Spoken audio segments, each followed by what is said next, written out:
Yeah, congratulations to the Super Eagles of Nigeria. You're making Nigerians happy in a nation where having any reason to be happy about is a very, very scarce commodity. We know how much unity football brings among citizens. Football is the only thing that unites Nigeria. So when we are winning like this, the joy is across all boards. You get the point now. So thank you, Super Eagles, for getting to the semi-finals of the AFCON. I mean the African Cup of Nations. And I hope you guys will go ahead all the way to win it in compensation to the citizens for failing to be at the 2026 World Cup. Because I felt it was a slap, it was an embarrassment, it was a shame, a disgrace to the biggest black nation in the world, the giant of Africa, not to be seen in the FIFA World Cup. But if you give us the African Cup of Nations, the Nations Cup, we might yet manage that. But it will still be debatable how the champions of Africa are not in the World Cup. But however, we will manage the African Cup of Nations. So you bring that home. Haven't dealt with Angola the way you did. It was very easy. It was a game where the scoreline did not tell the story. It was obvious that the officiating was not meant to go the way of Nigeria.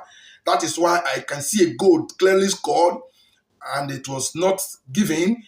And I can't understand why a competition as big as the AFCON was not having a goal line technology. But in all of that, the Eagles still flew as high as they do, and it was 2 goals to the good. That's fine. But I'm sure we know who our next opponent is, the host, Morocco. Beating Morocco is going to be a different ball game. We know how these things work. They are going to be playing alongside the officials and so many others. So you're going to be having a 13-man Moroccan on the pitch. But something is telling me that the Super Eagles, like they are, will still fly higher and they will get to the final. And if we get to the final, which I predict Nigeria-Egypt to be in the final, Nigeria will get it. Because I know the likes of Mohamed Salah needed this African Cup of Nations to get to a milestone in his footballing career. But the giant of Africa, most especially in football, is not called the giant of Africa for nothing. I mean in the area of football now, because I know the difference. In football, you still respect Nigeria when it comes to football in the continent.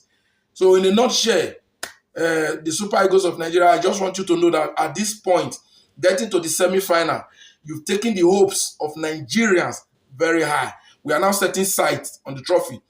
So if you lose the semi-final, because you just need 2 more victories to be champion of Africa one more time. So if you lose in the semi-final, or you're going to lose in the final, you're going to make us regret ever hoping that you guys get there.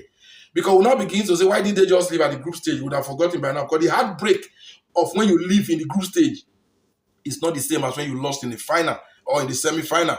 So I just hope the Super Eagles players acknowledge this.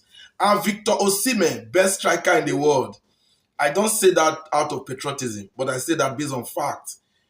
I'm seeing you, the way you can fly as high as the eagle in that second goal against Angolas. Kudo, bro. Nigeria celebrate you.